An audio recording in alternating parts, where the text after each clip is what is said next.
শুরু হচ্ছে রেডিও চ্যানেলের বাংলা সংবাদ। প্রথমে জানিয়ে দিচ্ছি সংবাদ শিরোনাম।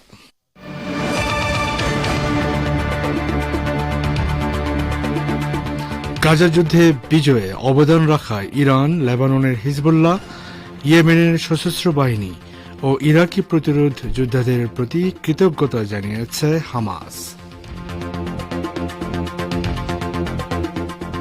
হামাসের সঙ্গে স্বাক্ষরিত যুদ্ধবিরতি চুক্তিকে দখলদার ইসরায়েলের জন্য সবচেয়ে বড় পরাজয় বলে বর্ণনা করেছে ইরানের আইআরজিসির কুদস ফোর্স। বাংলাদেশের সীমান্ত রক্ষীদের কাছে টিয়ার সেল ও সাউন্ড গ্রেনেড নেই, তবে কেন হচ্ছে বলে জানিয়েছেন স্বরাষ্ট্র উপদেষ্টা জাহাঙ্গীর আলম চৌধুরী।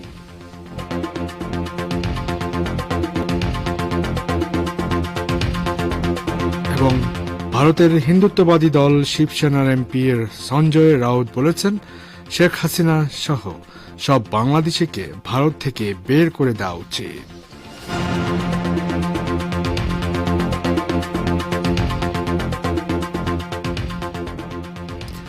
আসসালামু আলাইকুম। সংবাদ শিরোনামগুলো শুনলেন, এবার বিস্তারিত পরিবেশনায় আছি আমি বাবুল আখতার।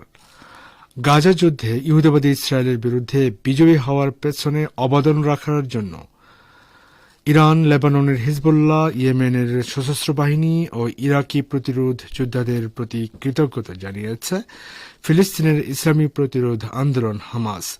সংগঠনটি বলেছে, আল আকসা তুফান অভিযান ছিল ইসরায়েল নামক কফিনের শেষ পেরেক। রোববার ইসরায়েলের সঙ্গে হামাসের যুদ্ধবিরতি চুক্তি কার্যকর হওয়ার কয়েক ঘণ্টা পর হামাসের সামরিক বাহিনী আল কাসাম ব্রিগেডের মুখপাত্র আবু উবায়দা এক ভিডিও বার্তায় এ মন্তব্য করেন। তিনি বলেন, আমাদের জনগণ যে মহান ত্যাগ ও রক্তদান করেছেন তা কখনো বৃথা যাবে না। তারা বিগত 471 দিন স্বাধীনতা পবিত্র ভূমি রক্ষা করার জন্য অভূতপূর্ব ত্যাগ স্বীকার করেছে। আল আকসা তুফান গাজার সীমান্ত থেকে শুরু হলেও এটি পুরো অঞ্চলের চেহারা বদলে দিয়েছে এবং লড়াইয়ের নতুন সমীকরণ সৃষ্টি করেছে।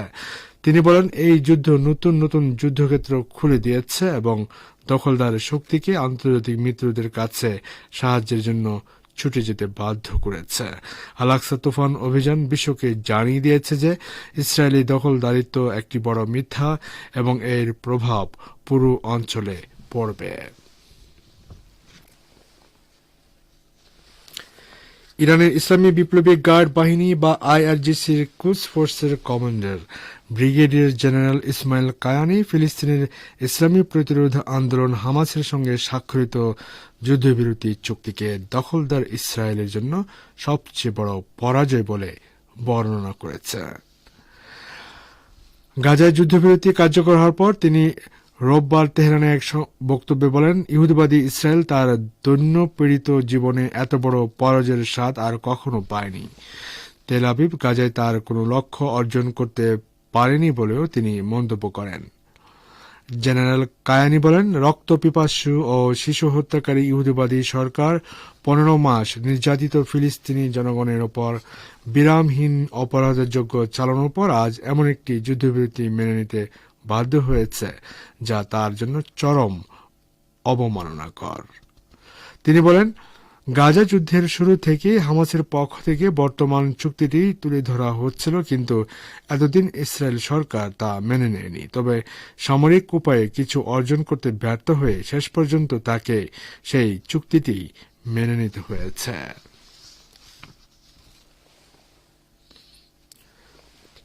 ইহুদিবাদী ইসরায়েলের কারাগারে বন্দী 90 জন ফিলিস্তিনিকে মুক্তি দিয়েছে যুদ্ধবাজ বেনিয়ামিন নেতানিয়াহুর সরকার। গাজায় আগ্রাসন ও গণহত্যা চালানোর সময় দখলদার সেনারা এসব ফিলিস্তিনিকে অপহরণ করেছিল।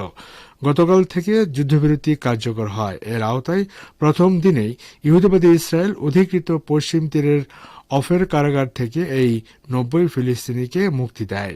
ইসরায়েলের প্রিজন সার্ভিস আজ ফিলিস্তিনি বন্দী মুক্তি দেওয়ার তথ্য নিশ্চিত করেছে। কারাগার থেকে মুক্ত হওয়া ফিলিস্তিনি বন্দীদেরকে বাসে করে পশ্চিম তীরের রামাল্লা শহরের বেইতুনিয়া এলাকায় নেওয়া হয়। ইসরায়েলের কারাগার থেকে মুক্তি পাওয়া ব্যক্তিদের স্বাগত জানানোর জন্য শত শত মানুষ রাস্তায় নেমে আসেন এবং তারা ফিলিস্তিনি পতাকা নাড়াতে থাকেন। সেই সাথে আনন্দ প্রকাশ করে নানা রকমের স্লোগান দেন তারা। রাস্তায় নেমে আসা এসব মানুষ হামাস ও ইসলামী জিহাদ সহ ফিলিস্তিনের বিভিন্ন সংগঠনের পতাকা বহন করেন। এ সময় মুক্তি পাওয়া লোকজন, বিশেষ করে নারীরা, বিজয় সূচক ভি চিহ্ন দেখান।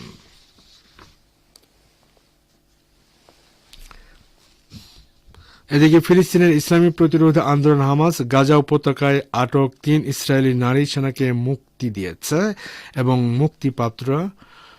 মুক্তিপ্রাপ্তরা ইসরায়েলে তাদের পরিবারের সদস্যদের সঙ্গে মিলিত হয়েছে। দখলদার ইসরায়েলের সঙ্গে স্বাক্ষরিত যুদ্ধবিরতি চুক্তি অনুযায়ী ওই 3 ইহুদিবাদী নারী সেনা মুক্তি পেয়েছে।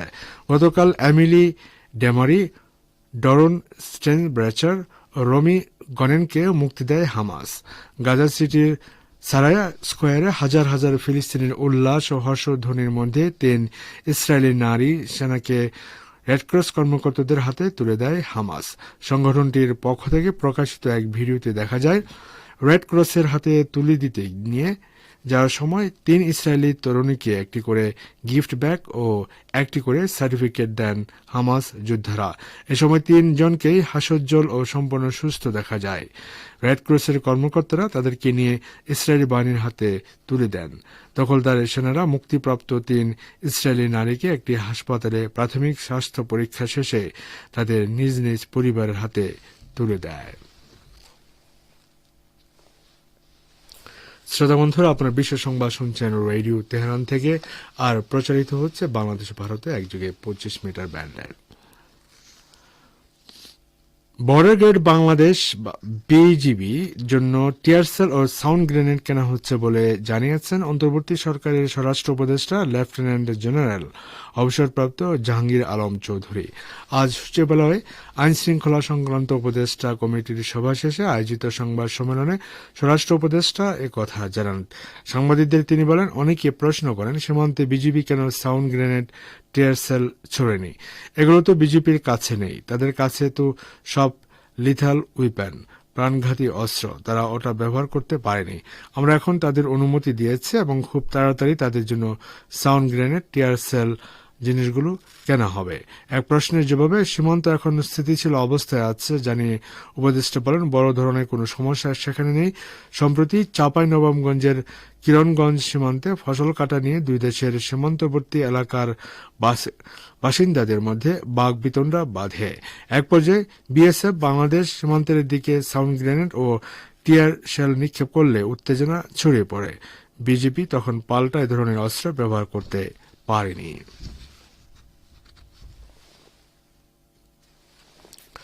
বাংলাদেশ সফররত জাতিসংঘের নির্বাচনী চাহিদা মূল্যায়ন মিশনের সঙ্গে সৌজন্য সাক্ষাৎ করেছেন জামায়াতে ইসলামীর নেতারা। আজ দুপুরে ঢাকায় জাতিসংঘের আবাসিক কার্যালয়ে এই সৌজন্য সাক্ষাৎ অনুষ্ঠিত হয়। বৈঠকে জাতিসংঘের বিশেষজ্ঞ প্রতিনিধি দল জামায়াতে ইসলামী নেতাদের কাছে জানতে চেয়েছেন আগামী জাতীয় নির্বাচনে সব দল অংশগ্রহণ করতে পারবে কিনা। জবাবে দলটির নায়েবে আমির ডাক্তার সৈয়দ আবদুল্লাহ মোহাম্মদ তাহের বলেছেন, আমরা বলেছি কোন দলের পক্ষে বিপক্ষে আইনগত কোনো বিষয় নিয়ে আমরা কোনো মতামত দিচ্ছি না। এটা peoples will decide, society will decide, situation will decide. জাতিসংঘের বিশেষজ্ঞ দলের সঙ্গে বৈঠক শেষে সাংবাদিকদের এক প্রশ্নের জবাবে ডাক্তার আবদুল্লাহ মোহাম্মদ তাহের একথা বলেন। জাতিসংঘ প্রতিনিধি দল জাতীয় নির্বাচনে সব দলের অংশগ্রহণের বিষয়ে জানতে চাইলে জামায়াতের পক্ষ থেকে বলা হয়েছে, দলের নীতিগত সিদ্ধান্ত অবাধ ও সুষ্ঠু নির্বাচন, সেটা দলীয় মূলনীতিও। নির্বাচন অবশ্যই শিগগিরই ও দ্রুত সময়ের মধ্যে হতে হবে, তবে সেটা অবশ্যই মৌলিক কিছু সংস্কারের পর। সংস্কার ছাড়া নির্বাচনের আয়োজন ত্রুটিপূর্ণ হবে, তবে নির্বাচন হতে হবে অবশ্যই কেয়ারটেকার সরকারের অধীনেই।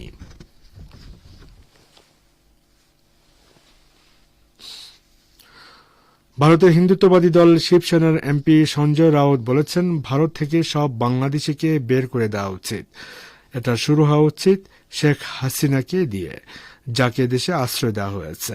বলিউড তারকা সাইফ আলী খানের উপর হামলাকারী একজন বাংলাদেশি বলে মুম্বাই পুলিশ সন্দেহ পোষণ করার পর এ নিয়ে প্রতিক্রিয়া জানাতে গিয়ে সঞ্জয় রাউত এসব মন্তব্য করেন।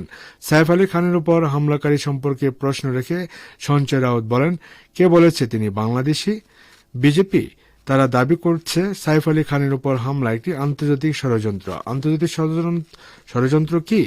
একজন অভিনেতার উপর হামলা হয়েছে, জনগণকে সত্যটা বলা উচিত। যদি তিনি হামলাকারী বাংলাদেশি হন তাহলে এর জন্য দায়ী কেন্দ্রীয় সরকার।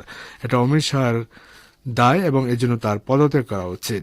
সঞ্জয় রাউত আরো বলেন, সব বাংলাদেশিকে বের করে দেওয়া উচিত, আর এটা শুরু হওয়া উচিত শেখ হাসিনাকে দিয়ে। তাতে রাজনৈতিক আশ্রয় দেওয়া হয়েছে, তাকে রাজনৈতিক আশ্রয় দেওয়া হয়েছে, তারা শুধুই আতঙ্ক সৃষ্টি করছেন।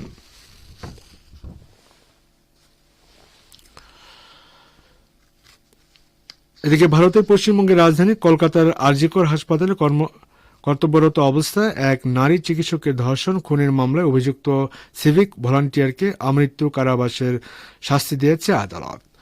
সে সঙ্গে নির্যাতিতার পরিবারকে 17 লাখ রুপি ক্ষতিপূরণের নির্দেশ দিয়েছেন শিলাদহের অতিরিক্ত জেলা দায়রা বিচারক অনির্বাণ দাস। আজ বেলা 2:45টার দিকে বিচারক এই শাস্তির রায় ঘোষণা করেন। শ্রোতা বন্ধুরা, যাচ্ছে একটি সংক্ষিপ্ত বিরতিতে।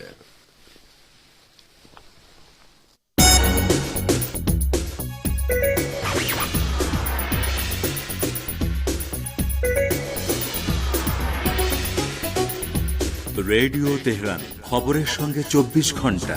ভিজিট করুন আমাদের ওয়েবসাইট parstoday.ir/dn।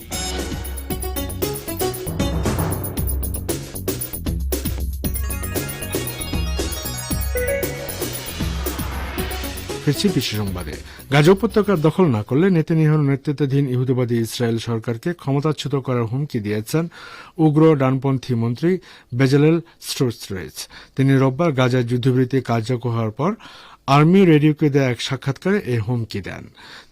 স্টোটরিচ বলেন, ইসরায়েলকে অবশ্যই গাজা দখলে নিয়ে সেখানে একটি অস্থায়ী সামরিক সরকার গঠন করতে হবে, কারণ হামাসকে পরাজিত করার অন্য কোনো রাস্তা নেই।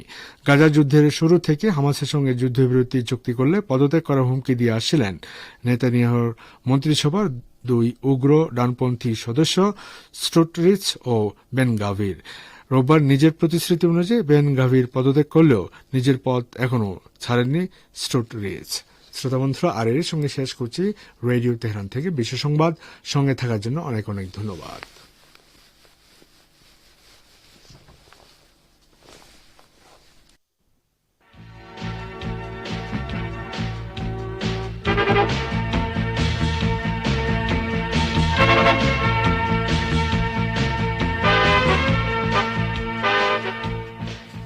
বিশ্ব সংবাদ শুনলেন রেডিও তেহরান থেকে। আমন্ত্রণ জানাচ্ছি সংবাদ ভাষণ অনুষ্ঠান দৃষ্টিপাতে। ইসরায়েলি যুদ্ধাপরাধীদের শাস্তির জন্য বিশ্বব্যাপী জোরালো প্রচেষ্টা বর্তমান সময়ে গুরুত্বপূর্ণ আলোচনার মধ্যে একটি। বিশ্লেষকরা বলছেন, ফিলিস্তিনেরও নিজস্ব নুরেমবার্গ থাকবে এবং নুরেমবার্গ বিচার ইহুদিবাদী অপরাধীদের জন্য অপেক্ষা করছে। এ সম্পর্কে এখন রয়েছে আমাদের ভাষ্যকারের একটি পর্যালোচনা, পরে শোনাচ্ছেন রেজওয়ান হোসেন। একজন বিশ্লেষকের মতে, নাৎসিদের মতো ইহুদিবাদী ইসরায়েলি যুদ্ধাপরাধীরা ল্যাটিন আমেরিকায় লুকিয়ে থাকতে পারে না এবং হিন্দ রজব ফাউন্ডেশনের প্রচেষ্টায় ফিলিস্তিনেরও নিজস্ব নুরেমবার্গ থাকবে। ইসরায়েলি যুদ্ধাপরাধীদের শাস্তির জন্য বিশ্বব্যাপী জোরালো প্রচেষ্টা বর্তমান সময়ে গুরুত্বপূর্ণ আলোচনার মধ্যে একটি।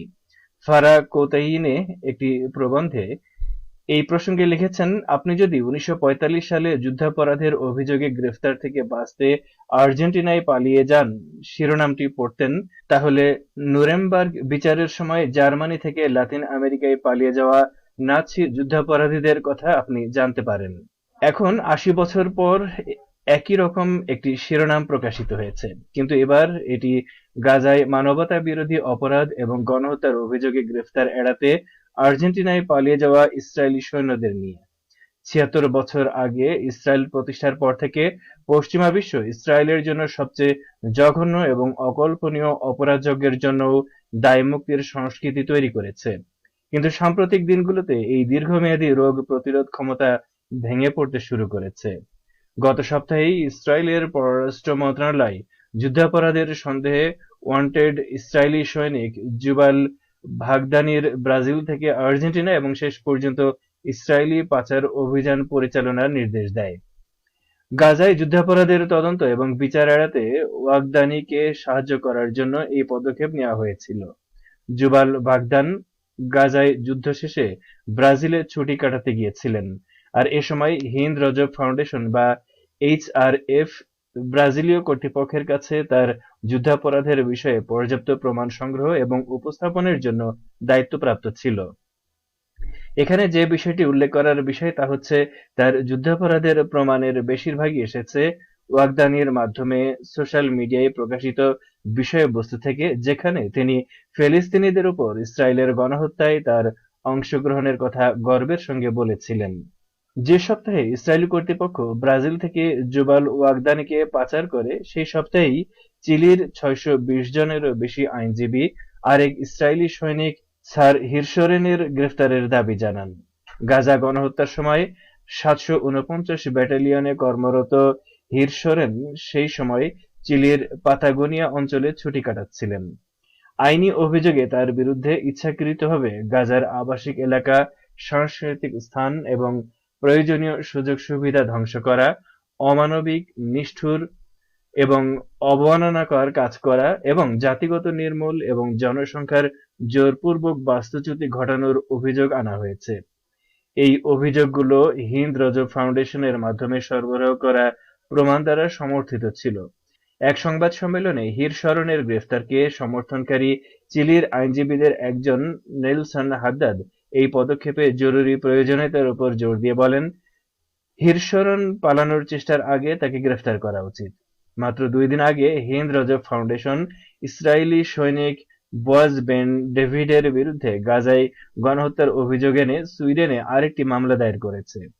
হিন্দ রজব ফাউন্ডেশন কেবল ইসরায়েলি সৈন্যদের বিরুদ্ধে আইনি প্রমাণ সংগ্রহ করে না, যারা গণহত্যায় অংশগ্রহণের পর সহজেই সানি বা স্কি গন্তব্যে যায় এবং তাদের দ্বিতীয় দেশে যাদের দ্বৈত নাগরিকত্ব রয়েছে তাদের বিরুদ্ধেও আইনি ব্যবস্থা নেয়। মাত্র 5 মাস আগে প্রতিষ্ঠিত হিন্দ রজব ফাউন্ডেশন হলো গাজায় চলমান গণহত্যার বিচার করার লক্ষ্যে ব্রাসেলস ভিত্তিক মানবাধিকার আইনজীবীদের একটি সংগঠন। এই ফাউন্ডেশনটি 6 বছর বয়সী ফিলিস্তিনি মেয়ে হিন্দ রজবের স্মরণে প্রতিষ্ঠিত হয়েছিল, যে গাজায় ইসরায়েলি ট্যাঙ্কের গুলিতে নিহত হয়েছিল।